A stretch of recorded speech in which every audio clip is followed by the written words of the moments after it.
Well, aloha kakahiaka, everybody. You have reached the Aloha Friday. You have reached the Aloha Friday Hawaii Real Estate Show. Today is September 3rd, and it's 9 o'clock. And if it's 8:55, actually, and if it's not 8:55 on September 3rd, it means you're watching the recorded version, and you can fast forward about 5 minutes where we got the real show going. This is the pregame show where I've got my buddies here. I got Dylan Nonaka, who is with us on the Big Island, and we got Scott Startzman, who is with us on Oahu. Our wonderful co-host Heidi Dollinger is missing today. Missing. Heidi, she's somewhere on vacation. She's going somewhere on the mainland. She's on a meeting. She can't make it, but Heidi will be with us at our next show.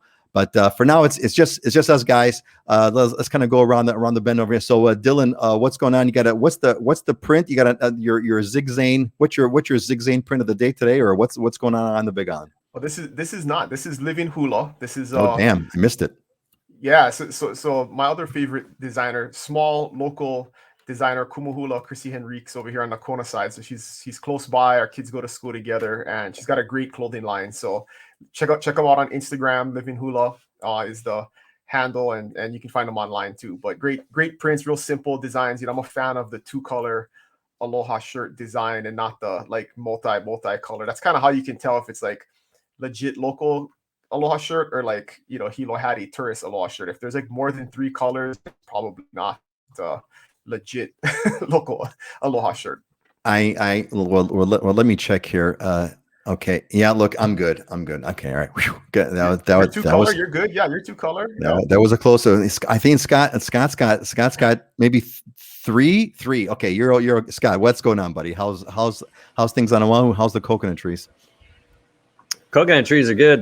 They're dancing pretty good today. We got a nice breeze. There's a nice cool breeze coming off over here. But no, I'm back to my 3 cup of coffee component. It's late to bed, early to rise, work like hell, and advertise is basically what it's been for the last 2 weeks or so. So, yeah, got my. I think this is it's a Ren Spooner, but I think this is the Naupaka, the half flower Aloha shirt, if I'm not mistaken.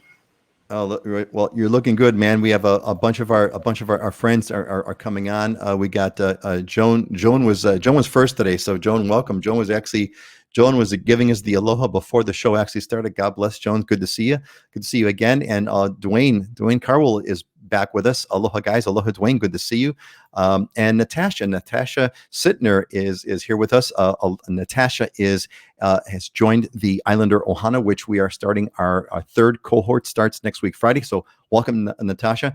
Natasha and I, actually, she met me. We had a coffee meeting years ago, actually, when she was visiting in Hawaii.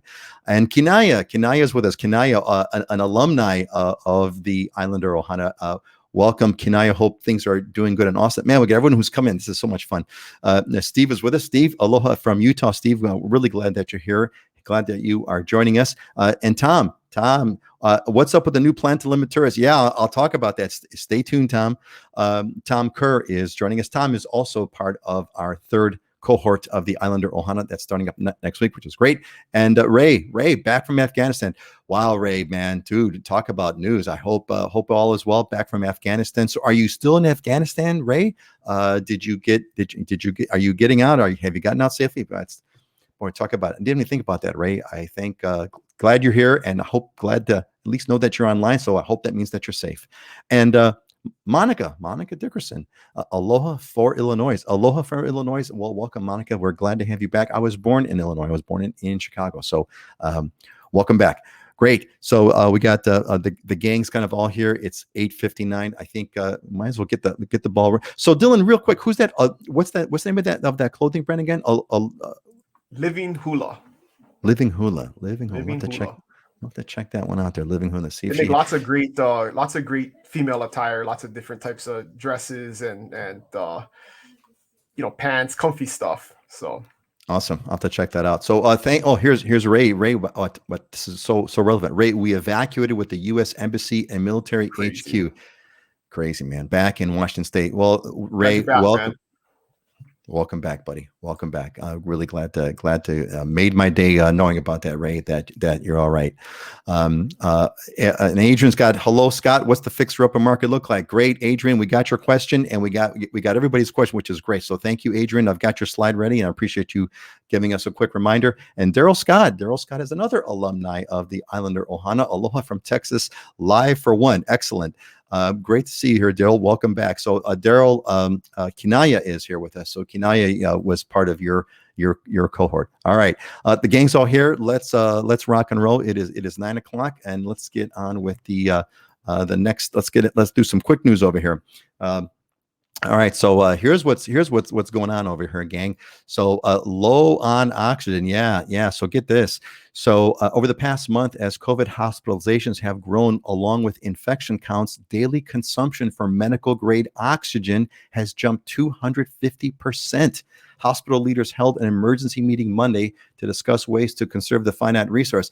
I wanted to bring that one up because it's like. It's kind of crazy. So look at these graphs, gang. So the one up on top is the case counts. We are at historic highs. I kind of zoomed in into the past few months. It doesn't seem we're over the curve yet, sadly. So case counts are way higher than they've ever been by a large margin. And the graph below. That shaded graph is hospitalizations, and I took this from the beginning of COVID. So this one goes all the way back to very beginning, March or so of last year, and you can see that our hospitalizations are higher than they've ever been. So Hawaii is really getting its butt kicked right now as far as the COVID thing. And in fact, what's going on is there's they did a new thing on Oahu, which is a no vax test, no service on Oahu. All staff and customers over the age of 12 are required to be fully vaccinated starting September 13th to enter indoor establishments on Oahu. So this means restaurants, bars, movie theaters, commercial attractions, indoor portions, and even the Honolulu Zoo, which is an outdoor zoo. So you can also get tested if you're negative. If you're negative on your test, you're okay. But it's a big deal. They're clamping down. The result of we're getting some reports that people are canceling their reservations to Hawaii. I'd be curious if any of you have any of you canceled your reservations to Hawaii as a result of the news that you're catching about our COVID counts.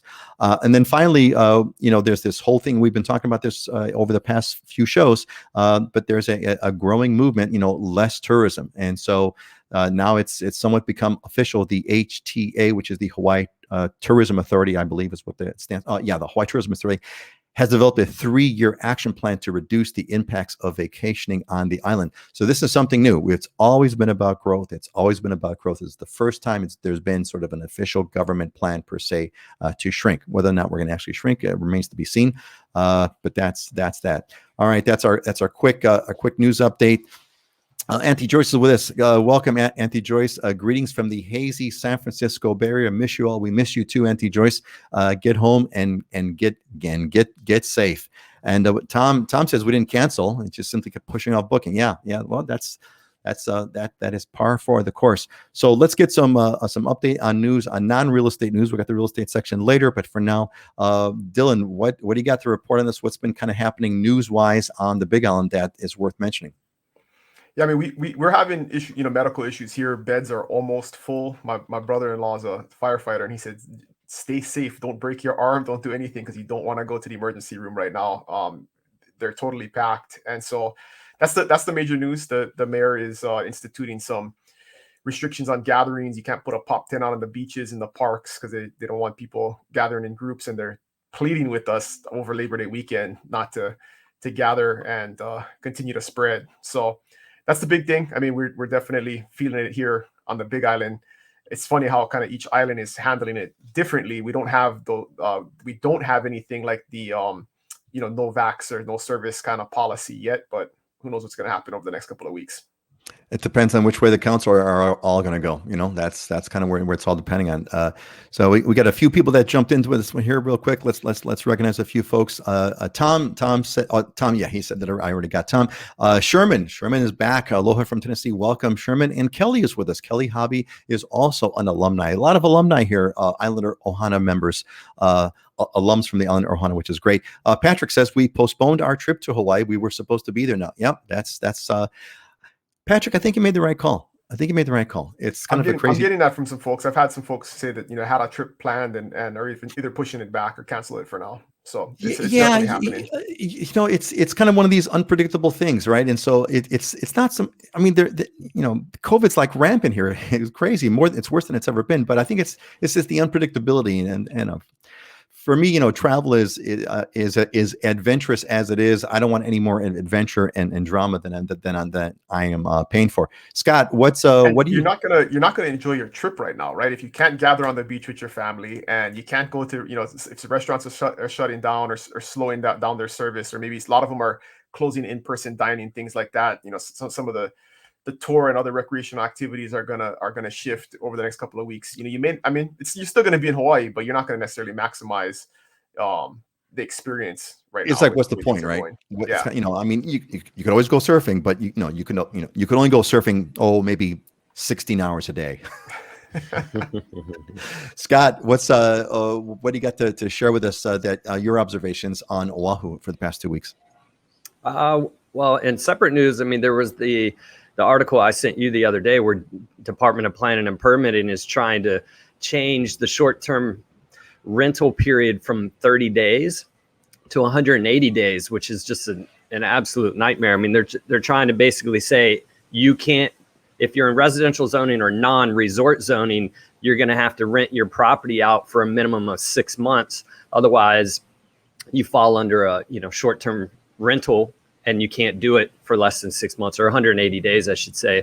It's a disaster. There's an entire segment that needs that shorter term 2, 3, 4 month kind of rental component. Traveling nurses need that. What are they supposed to do? Go stay in a hotel now for 3 months while they're here? It's to me, it's asinine. It makes no sense. On top of that, they're saying if you buy a condo hotel, you're not going to be able to self-manage it or put it with a property manager. They're talking about, it has to be in a hotel rental program or something. So we'll see how this bill goes. I put in my 2 cents with the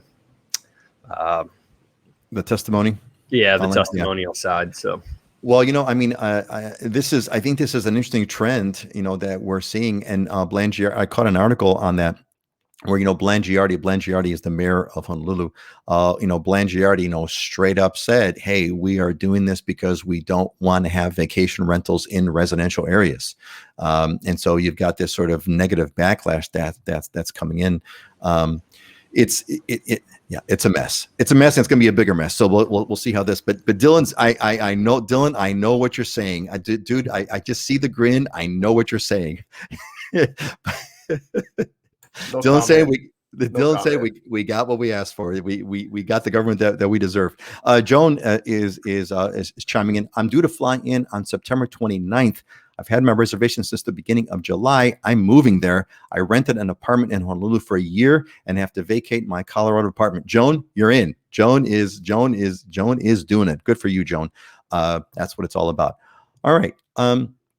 Gang, we're going to go into let's get into our quick real estate update. So we always kind of transition into this, kind of want to get a quick happening, what's going on. And I want to make a quick note. You'll notice there it says next show October 1st. So I'm going to be, the next show is going to be not available. So we're going to switch off and we're going to skip the next one, which would be on the 17th. And then the very next show will be on October 1st. So just wanted to let you all know about that, a little public service announcement. Let's get into the real estate market. Dylan, anything, what's going on? What's changing? What changes have you seen that's going on real estate on the Big Island? So here's the big news over the last couple of weeks is that inventory has risen for the first time in 6 months. So since really January, inventory has continued to fall, and we've been under 400 homes available on the whole island since March. And that's been true all the way through July. And in July, we got down to 330 was kind of the bottom of the inventory availability. And then in August, it started to creep back up. So we went to 360, then 390, and actually I just checked this morning. We're now at 419. So we've cracked 400 for the first time since March. The last time we've had 400 homes on the market was back in March. So to put that in context, right? Normally we have 1,000 to 1,300 homes on the market. So we've had this really low inventory market for pretty much the whole year, and now it's starting to creep back up. We'll see if that's a trend that's going to continue going forward, but that's a positive sign that the market is somewhat normalizing after a very insane year. So are you thinking perhaps this is like the beginning signs of a trend that's where things are beginning to kind of slow down a little bit? Or, well, I guess we'll have to wait and see. Yeah. Well, here's the explanation. My speculation based on what I'm seeing and all of the different transactions and listings that we're involved in is markets always adjust, right? And so what's been happening is, because it's been so crazy, sellers are now being really aggressive on price. They're being almost unreasonable on price. And buyers are finally starting to say, "Oh, that's too much. I'm going to stop there." And so we're seeing properties sit on the market a little bit longer. We're starting to see some price reductions. And so here's just a word of advice for sellers. And this is not just in Hawaii, but in general. The biggest mistake you can make as a seller in a seller's market is to overprice your property, because what we're seeing is, and I'll give you kind of like a median home price example. If your house fairly is worth 800,000, right? So you normally price it at 799 or something like that. But you say, nah, you know what? I'm going to price it at 850 because I want to maximize the amount of money I'm going to get out of it. What a buyer thinks, this is the buyer psychology right now, pretty much across the board nationwide, is a buyer is expecting to pay over the list price. So they're going in with the mindset that I'm going to have to pay 5-10% over what the house is listed for. So they're okay with it. They've accepted that. They've been dealing with it all year. And now when you overprice your property by 7 or 8 or 9%, the buyer looks at that and says, I would have paid $850 for that house, but I'm not going to pay more than $850, or I can't pay more than $850. So they don't even make an offer at all. And so you miss out on all those buyers who would have been competing at that price and maybe would have paid $860 or $870, but because in their mind they're thinking, I got to pay 10% over $850, they don't even get in the market. They don't even get in the mix at all. And so I've seen this in a couple of listings where the property's overpriced, and we may get that price, but instead of having 10 offers that probably would push it over that price, you only get in 1 or 2, and there's more concessions. You're not maximizing your terms as a seller. So I've really been pushing sellers to be reasonable price. Let buyers push that price up and figure out what the terms they want to offer you to make their offer attractive. Let them figure that out, and don't push them on price, because I think you leave money on the table. If a property's priced at 800 and somebody's willing to pay 10% over, they're willing to pay 880, right? But if it's priced at 850 and they're not willing to go 10%, they don't even get in the market at all. So you could be leaving 30 grand on the table, right? And that same buyer, they don't even offer. They would have offered 880, but they don't even offer at all 850. So there's some interesting psychology going on there. That kind of goes along the line with like auctions, like a no reserve auction, right? Where you put something on the market, there's no reserve, so there's no low price, but it gets bid up because the market drives it. So let the market do its thing. That's good advice. We got a couple people who joined us real quick. We have TB from Tai Chi Island, Georgia. Cool. I never even knew there was such a place. Thanks, TB. Tybee. I have a client that owns a house there. Yeah. Tybee Island. Yeah, TB. Yeah. That is, me, I can't pronounce English here any longer. I can't pronounce, when I see strange words, I try to apply like Hawaiian pronunciation to them, and it doesn't work. Right. And Neil, welcome back, Neil. It's good to see you back again, buddy. Back to us. And we have a quick question. Well, here, let's take Tom's question later. Scott, what's going on? What is happening on Oahu? What's been the big change in the real estate market that you've seen over the past few weeks? We're not seeing the slowdown over here. We haven't seen the listings increase at all. And in fact, for me, I mean, it's no different than before. I went to go show a condo in Waikiki the other day. I called her. I had actually written letters to this building, and the agent told me they were going to be coming on. So the first day it came on, I talked to her. I went and saw it, and she said, "Oh my God, I've had 30 phone calls to be able to see this place already." And that's on the condo side. The condo side's heated up. I got one in escrow the other day. We had to go full price cash, and we were competing with 4 in Waikiki, but they had literally 20 some showings over like a 4-day period. And on the housing side, same thing. I mean, I just wrote an offer. This gives you perspective on what's been going on. I wrote an offer in Makakilo on a house. We were competing with 26 other offers. We didn't get into first position. We had a $100,000 appraisal clause, and we tightened all these contingencies up, and 35% down is what we were writing. And I asked the gal, she said, would you be in a backup offer, but come up in price? And I said, well, what are we looking at? I need to explain this to my client. You're just randomly telling me, would you come up in price? And I said, where were you on the first position? She said, a much higher price. They came back to us about 50 grand more for the counter. And I said, how's their appraisal clause? She says, not that good. So we'd like to have you in a backup. And we were willing to come up. And I was like, why didn't you call me during this time? You could have had us in a first position. But out of all those 27 offers, she said every single one of them had an appraisal clause. There's not a single person that's, offering in this market. There's a ton of cash in this market. That's what's so different about 2007 versus. So real quick, so what does appraisal clause mean? My brain is stuck on appraisal clause. When you said all these offers had appraisal clauses, what does that mean? Yeah. So if the appraisal doesn't come in at our agreed upon purchase price, then the buyer will make up the difference up to a certain amount. And for us, it was up to 100 grand. If it didn't appraise it, let's call it 950,000, my client would make up to $100,000 of appraisal shortage. Right. So there's a lot of people and every single offer had that, all 27. So people have money in this market when they're coming to the table. And that's what's really interesting. I looked at the $3 million and up range just for the luxury perspective. And halfway through the year, I went back to 2019 to look at it. Halfway through the year, we're 50% more number of sales than happened in 2019. So even the luxury market, 3 million and up, is going bonkers. There's just a ton of people and a ton of activity and a ton of money in the market right now. And I'm not feeling the slowdown on our side yet. So in light of all that, I got a couple of questions here. Let's do a real quick one, really fast, from Tom. Tom says, I've heard fall is the time to buy a condo. Is that true or just hearsay? Really quick, Scott, true or hearsay? Fall is the right time to buy a condo? Hearsay. I mean, Hearsay. Okay. Summer is the busiest time when kids are out of school and there's more transactions, but you got more buyers in the market. You got more sellers in the market. So it's hearsay. Yeah. The only advantage you have in the spring and the fall is it's rented less, so you can get in to see more condos. Because the problem with condos, if they're a rental, is in the summer and the winter, they're booked 100%. They're really hard to actually physically get in and look at. Right. Okay, great. Thanks, Tom. Hope that helps. So guys, what do you think? So on this one, really quick, then a relevant question is, wrong slide. This one, when will the prices go down? Pam and the Big Island. I mean, do we see things going? Do we see prices, even though there may be like a slowdown? Dylan, on your side, the curve may be bending.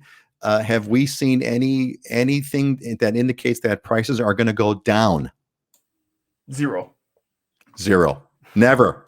The only foreseeable future is the answer. The only time the price is going down is when a seller is ridiculous about the price and has to readjust it to where the market value actually is. That's not a reflection of market value. That's just a reflection of overpricing a property. So yeah, and I think we're talking about this general curve. I mean, prices have gone up 20%, etc. When will prices go down? I think the answer is not in the foreseeable future, right? Would we all agree to that, Scott? Yeah. How long we've been waiting for prices to go down? When's the last time? What was it? 2008? Yeah, 2009. Not gonna happen. So Pam, I hope that answers your question. And a big external factor that we've always talked about in the past is interest rates.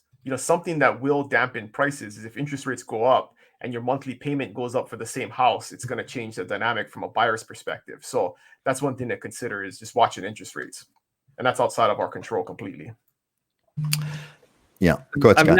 I've never understood why the obsession with the price component. It just doesn't make a whole lot of sense to me. I mean, I get it. Nobody wants to pay too much for a property, but where's the why do? I mean, because we get this question all the time. It's why are we focused? Why are we worried about it? What is the obsession with it? That's a good question. I mean, I can only guess. It's kind of like a stock market thing, right? You want to buy, it's like you're like market timing. You think that there's a stock market component to it, but you're really not thinking that it's a place where you're going to live. And in some ways, affordability aside, it kind of doesn't matter. But there's an investment component to it. Well, there's an interesting. Oh, go ahead. No, go ahead, Scott. Well, there's an interesting article that just came out that's actually said, buying power or affordability right now, it's this market where we are right now is 42% more affordable for buyers than it was at the peak in 2007. And it's because incomes had gone up and interest rates are so low in comparison to where prices are and stuff. So it's sometimes we're focused on the wrong things, because most people, like, and I keep repeating this, is we buy our house based on our monthly payment. Well, we still got a significant amount of upward movement to go before we erode all that affordability. So it's realistically, if you're focusing on price, you're going to be, and for prices to come down, you probably are going to be waiting a while, because we still have upward movement to go on the affordability side. Prices ain't coming down. Dylan, what you got? Yeah, just all about how you look at a home, right? If a home that makes you happy and brings you enjoyment is essential to your life, right? Prices shouldn't be as important, and you got to look at it at the long run. Nobody questions the price of toilet paper, right? Like, Nope. if you need it, you need it, right? If it's essential to your life, you need it. So it's just kind of the way, what category do you put your house in or your property in is what you got to ask yourself. Yeah, and there's also kind of a length of term, right? Because if you're long term, if you plan on living here for a long time, in a sense, like sort of like, who cares, right? It's only when you think about, oh, I have to sell, or I have to move, or whatever. That's kind of when things get when things get strange. Tom's give us a little bit of insight, maybe a mainland mindset, especially in California, since they have some big busts in the past 20 years. Could very well be. Again, that's the sort of market timing, kind of stock market kind of mentality. Well, all right. If you look at it from a stock market mentality, how long have I been saying condos are undervalued? It's actually cheaper on a monthly payment right now than it was pre-COVID. But yet there's, we haven't had a flood of people going, hey, I want to buy that condo because it's cheap. It's because it doesn't fit their lifestyle right now.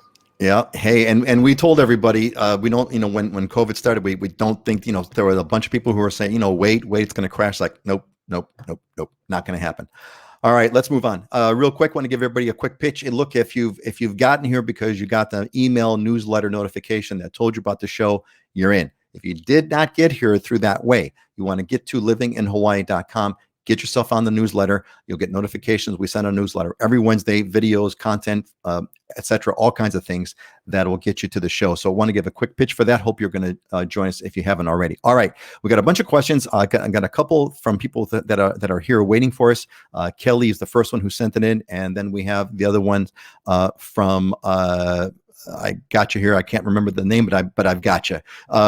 So let's now I've. See, now my OCD is kicking in. I've got to know what it is, but I'm not. Okay, let's move on. So Kelly, Eva Beach. Kelly is a member of the Islander Ohana. And Kelly asked, she said, hey, I got a question for you.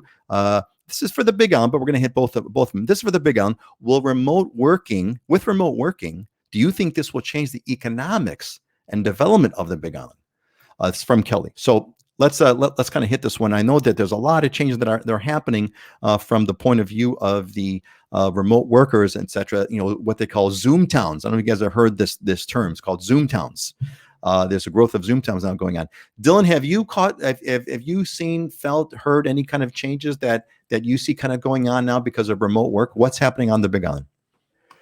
I mean, there's definitely people moving here that are planning to remote work, but I've also been getting some feedback from folks that, companies are starting to say you need to come back or you need to be in the office 2 days a week or whatever. So it'll be interesting to see over the next 12 months as COVID subsides and things somewhat go back to normal. Is that remote work thing going to stay permanent forever? Because there's a lot of people that, at higher levels of business that grew up in a different world that, still want to see their people, have an in-person meeting and not live in the totally digital world. So I think it's too early to tell, but there's definitely a lot of people that have moved here in the last, 12 months that are here because they've been told that they can remote work forever. Yeah, I would say my general sense is that there's, like you said, there's been a bunch of people that have moved here that can, because they can work remotely. As far as anything on the sort of, go ahead, Dylan. And in terms of the economics, right? I mean, I guess those people are here and they're paying income taxes and they're spending money in our community, but those businesses aren't here, right? I mean, those businesses are headquartered someplace else. I mean, the major economic impact is going to be in Texas or California or Oregon or wherever that business is actually headquartered. Just because a worker is here on Zoom doesn't, I think, change the economics dramatically. I mean, that's going to be an interesting economic impact. It's like you're here, so that means you're going to the local hairdressers or you're shopping at the local thing. So your money is coming in from outside the economy per se, right? So it's like tourism. It's like a mild version of tourism. You're not spending like a tourist does, which hundreds of dollars a day, $1,000 a day, whatever net. But it's going to be there is some change, but I would say generally speaking, it's not at a level of major economic impact in terms of like a new industry for Hawaii. Scott, what's your sense of Kelly's question here? How would you respond? Will it change Oahu economics or changes to development? Yeah, I mean, it's the same thing as what you guys were saying. One of the first topics we talked about in my CCIM courses many moons ago was when you're investing, and it's kind of an investment thing, when you're investing, you want to invest in places that have a growing population rather than a shrinking, because the economy will grow with that population growth. And that's the same thing where you're looking at almost a geographical shift for a certain number of people. And yeah, they will be adding money into the economy here, but I don't see it drastically changing the landscape. We're obviously seeing some of that in the housing prices because there's more demand and there's a lot of money coming in from the outside. But I don't think it's going to be some drastic change that we're going to be building new subdivisions with a different kind of floor plan because of it, just because of that.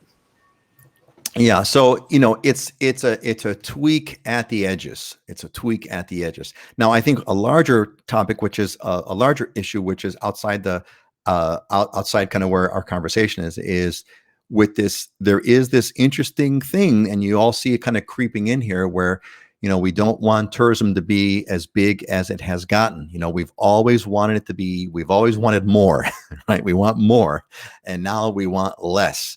And that's going to be an interesting conflict. I wonder how that's all going to work. But let's not get into that one. That's too much. Let's hit this next question. This one is from Adrian. Adrian, who's joined us. Adrian, I've got your slide right here.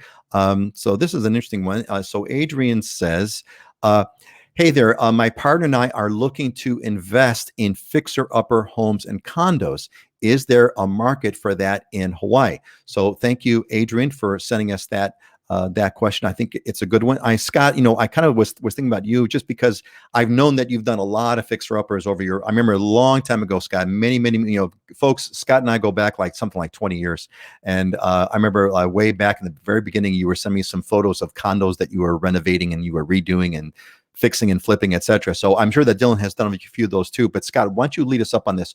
What do you think is what's the market? Where's the fixer-upper thing looking like right now? So I love Oahu for this because it's a mecca. It's an oasis of old homes. If you look at Oahu, it was basically built from the urban core outward from like 1940 to 1970. There was a massive boom in the 60s and 70s of condo construction and housing construction where they added like 14,000 new units per year. And just to give perspective, we're only adding like 3,000 units per year now. So it went nuts. And because Hawaii is so expensive, most people don't tear down and build new. They fix up, and we got a lot of single wall construction, or they add on. So there is an oasis of opportunity here as far as buying a condo, buying a home, and fixing and flipping it. There's a lot of very old inventory, and we have a significant amount of our population that's older, that's living at home, that deferred maintenance is coming around because they don't have the physical capabilities to be able to take care of those homes now. So yeah, I'm always got my finger on it down there. So what do the numbers look like in terms of, is there a profitability there? I mean, because I know like a huge part of the expense, of course, the massive part of the expense is the land. You're really paying for land for a lot of these structures. Their value is next to zero compared to the value of the real estate. How does the kind of the profitability work? How much of a premium, house A versus house B? Let's talk about that. You got two homes, everything's the same neighborhood, same everything, two homes. One of them is one of those, old homes built in the 50s where the folks that are living in the home were the ones that bought it new, right? They're still there and they're moving out, they're retiring, etc. Versus one that's right next door, let's say, same age, but it's been completely remodeled. It's got all the modern everything to it. It's totally redone. How do the premiums and the dollars work on those, Scott? Yeah, I mean, I've noticed when I've run my numbers, like when I was doing the new construction stuff, the further out of the urban core, the better the profit margin for you, because you're less capital in, and you're in a more affordable price point with more buyers. When you get into in-town Honolulu, you're paying such a premium for land and stuff that you got to be a little more careful. But at the end of the day, is there money to be made? Yeah. If you're willing to roll up your sleeves and get dirty and get out there and grind on it, then you're essentially eliminating the labor component of that, and you're carrying that on, and you can make money doing that. If you're going to sub it out and give it to a contractor, guess who's going to make all the money? The contractor is, not you. So you got to be willing to get in the dirt and roll up your sleeves and go at it. And that's one of the things I'm willing to do. Right. It's like the thing is during the gold rush, the people who sold shovels made a lot more money than the people who were digging up gold. Very good. So Adrian, you want to get a hold of us? There's a link in the description. Click through, get on the contact form, and we will. I believe you. Yeah, I emailed you, Adrian. So if you want to go further with this, Scott's the guy, at least on Oahu. Dylan, fill us in. What's the fixer upper market looking like on the Big Island? Here's the biggest construction. The biggest consideration, Hawaii wide, if you're doing, fixer upper, fix and flips type stuff, is your initial risk is way higher than it is anywhere else, right? So it's just a matter of ratio, right? I mean, somewhere else, maybe you can buy a fixer for 200, put 50 grand into it, and then make a $50,000 or $75,000 profit, right? It's the risk level is relatively low, and you don't have a huge return necessarily. But in Hawaii, a fixer upper is going to cost you $600,000 or $700,000, and now you got to put 100 or 200,000 into it. And yeah, you may make $100,000 or $200,000 profit at the back end, but when you're first starting off, do you have that much capital to get you started and to do the renovations and then realize the benefit on the back end? So just something to think about from a business planning process. Yeah, definitely. That's a really good points. What's your take? I mean, what is your take on the fixer upper part on the Big Island, Dylan? Are there dynamics that are different? Like, Scott was. I don't think there's real great margins to be made. I just sold a house that was built in 1964, had 0 upgrades. I mean, was pretty well. I mean, some old Japanese people lived in it, so it was pretty well maintained. But 0. Those upgrades. Old Japanese are so. I gotta say, those old Japanese are so good at their homes. Are like in pristine, impeccable. Yeah, unbelievable, man. That's the ones with the scissors out there cutting the yard, right? Yeah. But we listed it for $499. It sold for $573, so $74,000 over what we listed it for. And maybe it's worth $650 or $700 if it was really decked out really nice. I mean, in an old neighborhood, South Kona, like not anything fancy. So you pay $570 for it, and you probably need to put $100,000 into it to upgrade the whole house. That's kind of a conservative estimate if you're gonna do all the bathrooms and flooring and paint and roof and kitchen and everything. And now you're at 675 somewhere in there, and you're kind of back in market value. You're not going to make $100,000 off that house. So, yeah. And the other consideration is you got to have cash. If there's any deals to be had and you need any type of financing, good luck. It ain't gonna happen. I don't. In this market, you got to be real careful, because you're basically buying on tomorrow's value, right? Because otherwise, you got to pay a premium to get in on the property if you're buying it on the market. And then you're expecting the price to be higher when you finish with this thing. So there's significant risk. I actually am not a huge fan of fixers. I'm more of a long-term hold kind of guy. And the risk on the long-term holds, I can make almost the same kind of return as I can on the fix and flips, but I got a property that's going to produce for me for years and years and years, and the risk level is significantly lower. So you just got to be really careful, and who you work with. You got to have people that you trust that can work with you and do the work. Otherwise, it can be difficult unless you're doing all the labor yourself. And in this market, you're competing against people who don't want to fix and flip. They want to fix and live, right? Mm-hmm. So they don't care if there's a profit margin on the back end. They're willing to buy it, spend the money, and be at market value, and they're good to go because they're going to live in the house for 10 years. So that's the other dynamic right now that puts you at a disadvantage. If you're looking for that deal and that good profit margin on the front end, it's going to be hard because there's people that don't care about that on the back end that you're going to be making offers against. Especially in today's market. In today's market. Go ahead, Scott. I'm getting ready to renovate a condo here, and man, it's been a nightmare. Just even the kitchen cabinets.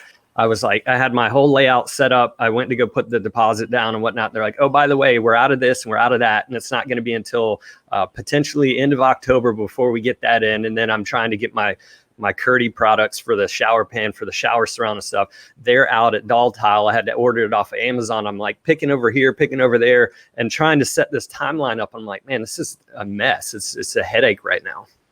Yeah, and look, and Tom Kerr concurs. Scott is established and correct. I would be terrified to buy a fixer-upper in Hawaii where no one, labor is unpredictable, and everything has to be shipped in. Exactly. Versus, I mean, again, I mean, Adrian, God bless. It sounds like you folks are probably experienced and you've done this before, and you kind of know what you're doing, and you connect with someone like Scott or Dylan, and you can kind of get yourself set up. But for the regular person, I just want to move into the darn house. I'll renovate it. I'll do all the renovations, when we moved into our home 20 some odd, almost 30 years ago, we did a bunch of renovations to it. It was one of those classic old homes. It wasn't maintained by an old Japanese couple, but it was maintained by a little old Greek lady. And she was just, she was right there too. But, we did like a ton of renovation to it. But again, it wasn't because we were going to flip it. It's because we wanted to live in it. Excellent. Great. All right. Gang, so before we move on, we got a couple, we're going to kind of go through a few more things here. So if you've got some, we're going to take your questions, pop them in. I think I took care of everyone's questions, I believe, if I'm not mistaken. I think I did. If I didn't, make sure you let me know, pop them in. We're going to go forward. I got some slides that we got, some pre-sent in questions that we'll cover, but your questions matter the most. You're here, you're live. Got a question? Pop it in the comments, and we'll do our best to handle it. And if I missed anybody, make sure you let me know. And let's see here. Auntie Joyce has got a comment here. Love your comments, Auntie Joyce. Dylan, go ahead, Dylan. One more thing on fix and flip. If you're not a Hawaii, or for real estate investment in general, if you're not a Hawaii resident, Hawaii has a state capital gains withholding on real estate that's 7.25%. So you have to factor that into the back end too, right? That's supposed to be on the gain, the capital gain of the property, but that's a significant amount when you're talking about profit margin. So something to think about if you're coming from the mainland. It may not make sense. You may want to establish residency first. So does that capital gains apply if it does not apply if you're a resident? It only applies if you're out of state? Well, so there's two. There's HARPTA and there's FERPTA, which is a federal tax. So if you're not a U.S. resident and you sell real property in America, then you're subject to a 15% federal capital gains tax. Hawaii just thought that was a great idea and said we're going to make our own. So they piled one more tax on it for non-Hawaii residents. So if you're like Canadian, you sell Hawaii property, you get nailed. So 22%, right? Yeah. So, it's a withholding, so you file your tax return so they can guarantee their money. And so the last flip that I did actually, I think it was actually we sold it in February right before COVID. And we were, lucky. We thought we were lucky we did, but the title was held in a out of state owner's name, and so I told him, I said, file that N-289 form, whatever it is, immediately when we closed, and he didn't. He waited for his tax returns. It took almost over a year for him to get the money back from the state. Now, you're still subject to capital gains tax anyway, whether you're a resident or not. It's just the difference is, I guess, what the withholding only kicks in. They only withhold the money from you if you're out of state or out of country, right? Yep. So otherwise, you have to pay it anyway. So you got to pay it anyway. The only question is, do you want it withheld from you? They have to kind of claw it back from the government. Great, yeah, it's a great point there, Dylan. Let's see here. What do we got? Let's hit the next one here. We got. Let's try this one. So this is from Claudia, and Claudia says, I'm planning to move to Hawaii and will likely work my current job until I find one locally. I'm planning to buy a condo. Now, should I start based on my current job or the job I may get in Hawaii? I'm assuming what she's kind of talking about is sort of on the financing part. And what are the banks like these days on your current? I guess with remote work, I'm going to kind of almost answer the question. With remote work, I suppose it doesn't matter. But what's your guys' sense of that, Dylan? What's your sense of how would you respond to kind of Claudia's question? Should I start now? Based on my current job. Yeah, this is a very important thing to consider and take into account, and you need to talk to a mortgage broker about it, because if you're staying in the same industry, like you're leaving a nursing job in California and then taking a nursing job here, in most cases that's going to be okay because it's a continuation of the same industry and the same job. But if you're changing jobs or you're going to have a break in employment, that's going to screw up your ability to get a mortgage. So you want to have that discussion with the lender. The safest thing to do is buy first, close, and then leave your position and start working in Hawaii. That is the cleanest and simplest way to avoid any hiccups in the mortgage process. Well, Dylan, Jessica agrees. She says, do not change your job until after you close, right, Jess? Exactly. Scott, what's your take on this? I love this question. This is perfect, and I love talking about it. The first thing I tell people is like, before we even start doing anything, going anywhere, trying to figure out, we go to deal with the financial side and we game plan. It's playing a game, right? You want to get money from the lender, you got to play their game and play by their rules. So, okay, how do we best set this up? If you're, like Dylan said, if you're staying in the same industry, okay, then that's probably pretty good. It may be okay, but if you change industries, then they're not going to count all the past income that you had, and you have to have 2 years of income showing for them to be able to give you the loan. So you got to play by the rules. So let's understand what the rules are so we can game plan properly for you right up front and not make any mistakes. Yeah, no, that's well said. And don't tell your employer you're leaving, right?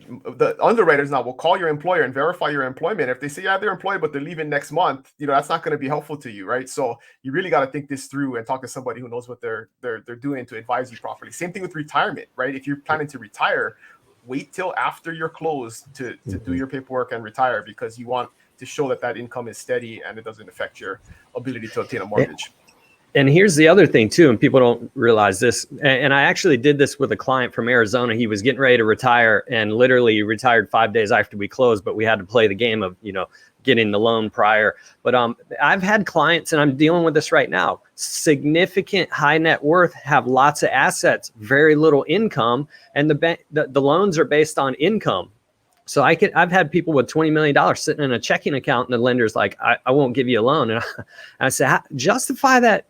I don't understand the rationale. And they say, well, they could go spend that money tomorrow. I said, yeah, they could also get fired if they have a job. That income could end. I don't understand the difference here. But yeah, so you have to we sometimes have to adjust tax returns and stuff because people have too many write-offs. They look like they don't bring any income in when they actually are.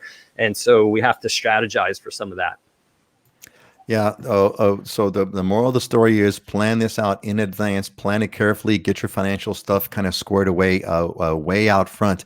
Natasha has jumped in here. Yeah. Natasha, who is who's coming into the cohort starting next week. Oh, by the way, I forgot to get the shout out to Jessica, who gave us this great concurs with the don't change your job until after you close. Jessica is an alumni of the Islander Ohana. Great to see you here, Jess. Glad you're here with us on the show today. Anyway, so Natasha says, if you work remote for a company outside of the state, the lenders need the employer to verify their agreement that you can do that. Otherwise, they won't approve the loan. Makes sense, right? If your boss says, "What do you mean they're working remotely?" you've got a problem. Yeah, it's kind of hard to get an owner-occupied loan if you're living in California. You're going to be commuting to Hawaii every day. That doesn't make sense. The lender doesn't like that. That's good. The loan program matters too, right? If you're employed in the mainland and you're doing a VA loan here for a house that you're going to own or occupy, you have to occupy that house within 60 days, and a lender's going to ask, how are you going to work there and owner occupy in Hawaii, right? So those are the kind of things you really got to think through and have those discussions with a smart lender. Yeah. And right there, there's a psychic link here going on, folks. Someone starts talking about it, and right before that, the comment was here. Kelly sent us before you talked about the VA loans, Dylan. Working with a VA loan is another hurdle. They always ask for more documentation. It's never ending sometimes. Yep. This is why you gotta really, really plan all this stuff. I mean, it's not a thing you gotta. Tom, good to know. We had planned on retiring and then buying, but not now. Great intel, mahalo. Yeah, Tom, this is This is why this show is so much fun. There's great expertise here all over the place. I got some catch-up comments here I want to get here. So Auntie Joyce gave us this is back to the fixer-upper discussion that we had.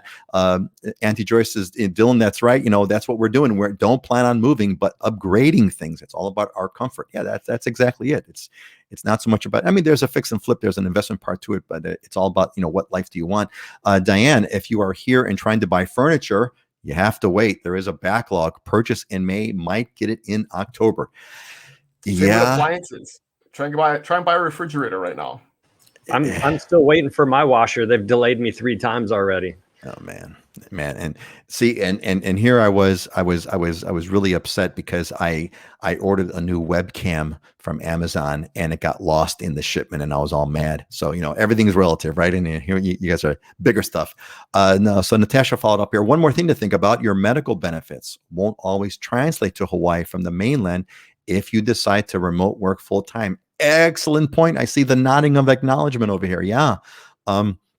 That you may not, it may not work. Thank you, Natasha, for pointing that out. And that's one more thing to consider. So really, these are all big moves, right? The moral of the story, what's the moral of the story here, gang? These are big moves. You got to kind of do things, in a thoughtful, deliberative way.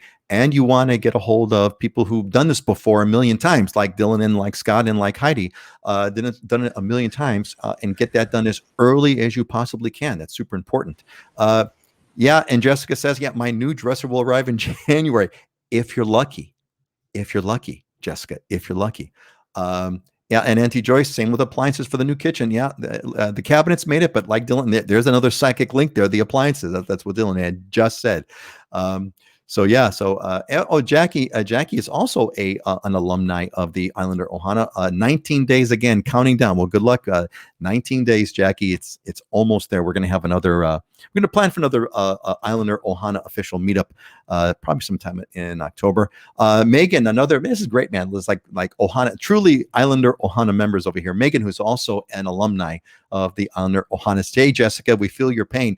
Lots of temporary fixes over here. Just got our sofa last week. We're finally off the floor. There. But Megan, at least you're on the floor in Hawaii, right? That's the issue right there. And Jess Santos, our new sofa was delayed 4 times in Seattle. I also purchased in May, and it's looking like October. Yeah, first world problems, right, folks? First world problems. I'm still blown away by the simple idea that I can turn on my computer screen. I could go to my computer screen. I can click on a mouse button on my computer screen. And in 3 or 4 days later, I get another email that tells me what I ordered is right outside my doorstep. I walk out my door and there's what I ordered. That's still, to me, that's like indistinguishable from magic. I still can't get over that. That still kind of blows me away. All right. Look, let's get into our diamonds and deals section over here. We got, I always ask Scott and Dylan and Heidi, who'll be with us on our next show, to pick out kind of properties that they think are cool and fun and neat, either diamonds or deals.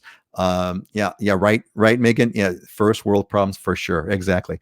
And I always ask them to pick out properties that are cool and fun and inspirational, aspirational. So let's get into this first one here. Wow, oh my God! So Scott just knocks one out of the park here. Scott, this is, oh my God, a Kahala estate home for $19 million for the low price of $19 million. Scott, what is this? Oh my God. Yeah, so I was talking about the luxury market earlier and how it's been so hot and how sales are going to more than double what they were doing in the 3 million and up range. We just brought this one on about a week ago for 19 million. There's been 13 showings on it already. It's oceanfront. It's about a little more than a half acre parcel. It's 5,700 square feet of home and 3,400 square feet of open lanai, covered lanai space, 4 bedrooms. Wait, back up. Run those numbers maybe one more time. So 5,700 square feet of home, 5,700 square feet of home, and 3,400 square feet of open, of covered and open lanai space. Jesus. So all that decking that you see around the pool and whatnot's all Akoya wood. But it's just that pool, it's amazing. You could walk right out into, you actually have yard space and whatnot beyond that, and then into the ocean right there in Kahala. man, this home's phenomenal. I mean, we don't Unbelievable. get a whole lot of modern architecture, and it's an award-winning home. It was designed and won some awards, but it's just stunning. 4-bedroom, 4.5 bath. So it's not a ton on the bedroom bath count, but just can't beat it. I mean, look at that bedroom in the upper right corner. You wake up and you're staring out at the ocean. That is just absolutely the word stunning does not quite make it over here. Could you imagine folks waking up like Scott just said, waking up in the morning and that's your bedroom and that's your view. Jesus, that's just, Hawaii homes. I don't know, man. I'd love to see a comparison. Like the best of Hawaii homes beat any place else on the planet. Nothing else even comes, in my view, nothing else even comes close.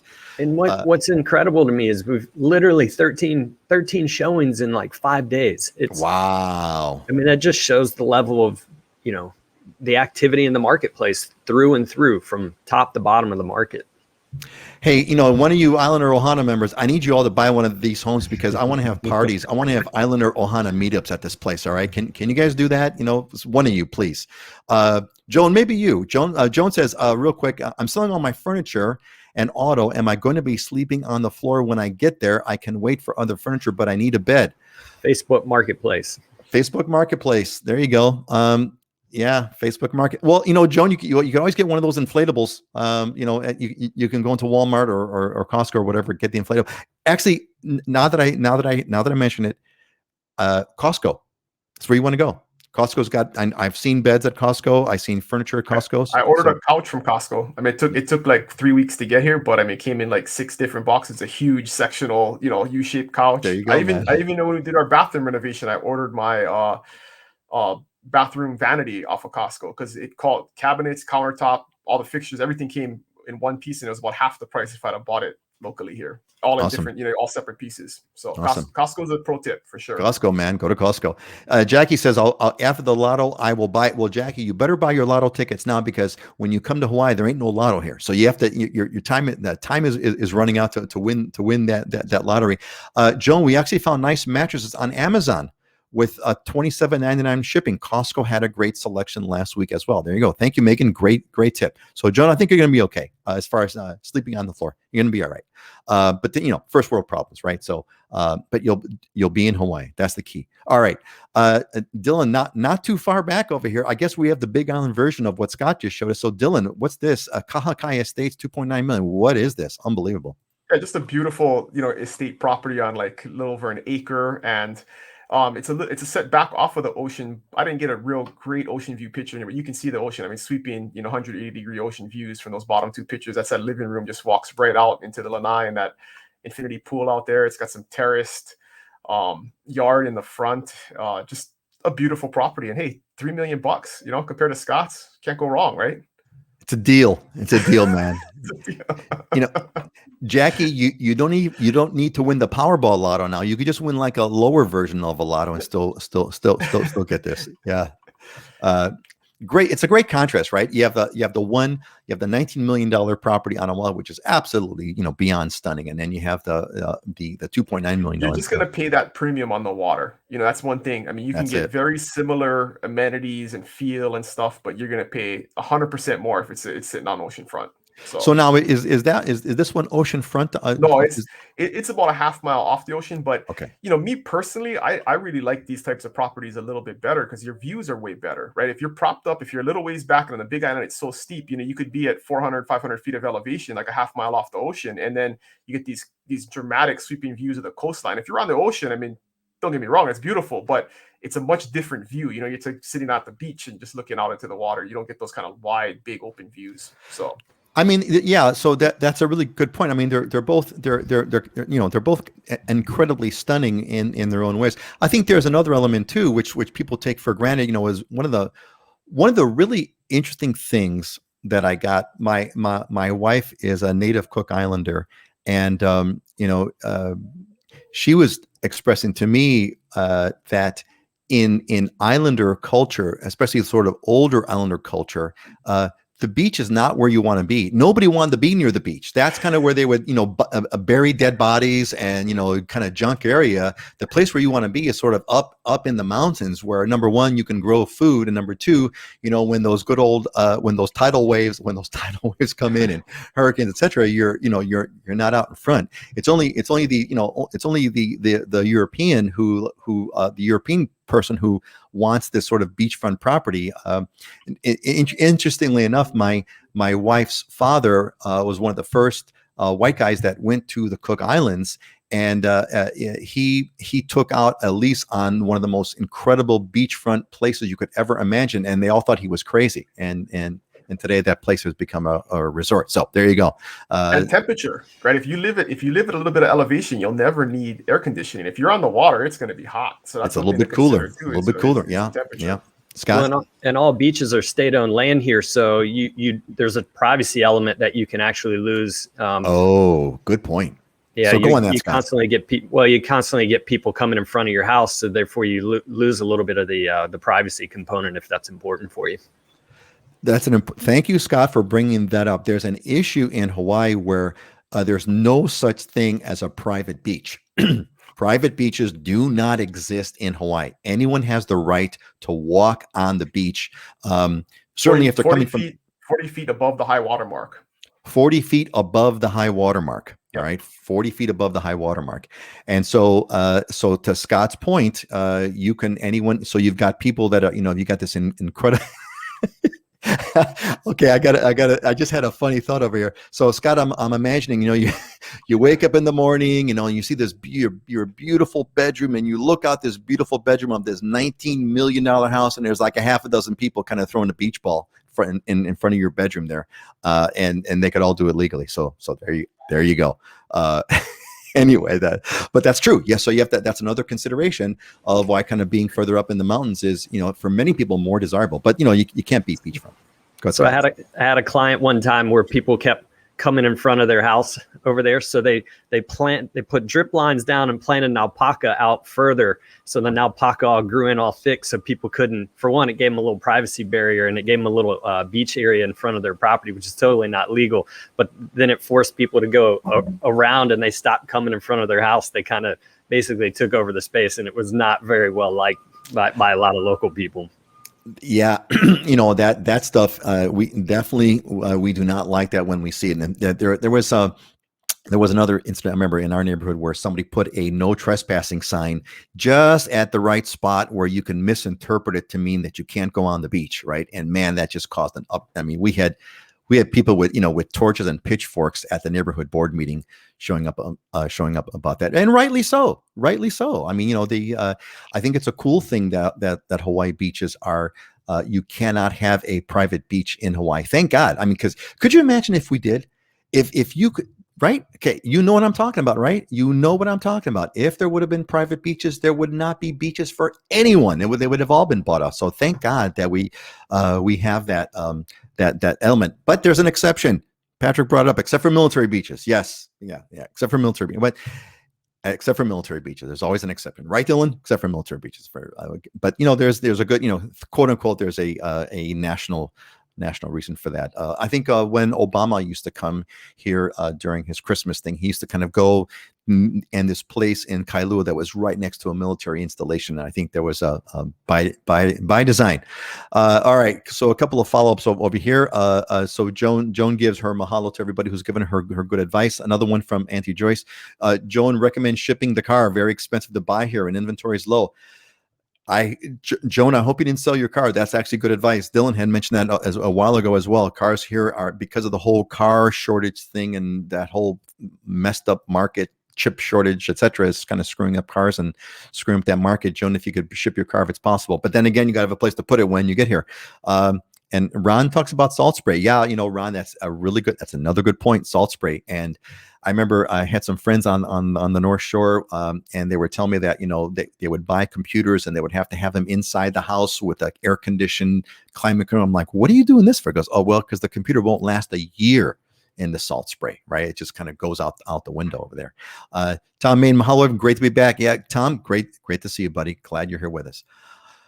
All right. Well, gang, I think that's about it. We're going to kind of start to roll it up over here. So if you have any final questions, make sure you let us know what that is, because we're going to get into our closing thoughts over here. And again, I want to give everybody a reminder. Our next show is going to be October 1st. Normally we do every 2 weeks. We're going to skip the next one, which would have been the 17th. And we're going to have our other show. The next show will be on October 1st. So hope to see you all then. Let's do our closing thoughts. Well, one we go in reverse order here. Scott, what's your closing thought for today? Yeah, if you want rainbows, you got to be willing to put up with the rain. So that it goes back to the flipping component and flipping part. Roll up your sleeves, get dirty, get yourself uncomfortable, and be comfortable being uncomfortable. Can have rainbows without rain. Well said. Well said. Thank you, Scott. That's a great one. Dylan, what's your closing thought for today? Well, since I missed last week and we're gonna miss next week, and I was at a conference, I was flying back the last show, so I missed it. But I got two good ones that I took away from that. One is, you can get anything you want in life if you help enough other people get what they want. And so it's definitely something that we do, I think. And I just think that's a good philosophy in life in general, right? Is if you help other people, the universe rewards you. And hopefully we can help you guys get what you want, and that'll help us get what we want. So the other one is, I really love this about teamwork. If you want to go fast, go alone. If you want to go far, let's go together. And if you're going to go far, and Hawaii's a far place, you need a team. You need people with you. So those are great, man. Those are two, dude. Those are two really good ones. Helping other people is the way. I mean, that's actually a fundamental. That's a Jim Rohn quote. Who's Jim Rohn? He was Tony Robbins' mentor. So he kind of, yeah. Okay, got it. He was kind of one of the first guys in like the personal development space. I mean, look, it's a fundamental business rule, right? I mean, your business success or your business wealth is in proportion to how many people you serve. It's a fundamental thing, right? Yeah. The reason why Bill Gates is my favorite topic. The reason why Bill Gates and whoever the Amazon guy's name escapes me now. The reason why Bill Gates is one of the richest men in the world is because every single person on the planet uses Microsoft Windows. He's helped there's a billion people that are there that he has served, billions of people that he has served. And Dylan, I got to tell you, while you were gone, the Dylanisms, people were asking about their Dylanisms. So this has now an official term. It is now a real term, and we're going to look up in Wikipedia a Dylanism. This is a piece of wisdom. I don't know if I ever told you this, but I put a list before I turned 40. I put a list together of the 40 things that I've learned or I like to live by. So I was thinking I need to start like a vlog series and put them out one by one a week or something like that. So I'm going to work on that. That's a book. That's a book. That's a book. I don't like to write. I can talk, but I don't like to write. Well, that's why you hire writers. You hire writers, and you can, just kind of here's what we do. Just hire a writer, have him watch this show, and catch the closing thoughts, and write a book on it. That's it. That's all we're gonna do. All right, everybody. So everyone's all saying our goodbyes over here. So we got Dwayne. Yeah, need two of the. Yeah, well, we got two of them, man. He caught us up. He gave us the two of them. Mahalo, guys. Dylan, hope to see you soon. That's from Bobby Williamson. Yes, Bobby, welcome. Bobby's another alumni. He's coming out shortly. Awesome. Yep. All right, folks. I think that's about it. I'm going to say my goodbyes. Aloha. We're going to catch you again on October 1st. Will be our next show. Say goodbye, Dylan. And say goodbye, Scott. Aloha, everybody. Hello, everybody. Have a good weekend. Y'all have a great one. Have a fantastic Labor Day weekend. Have a fantastic Labor Day weekend. Aloha, folks.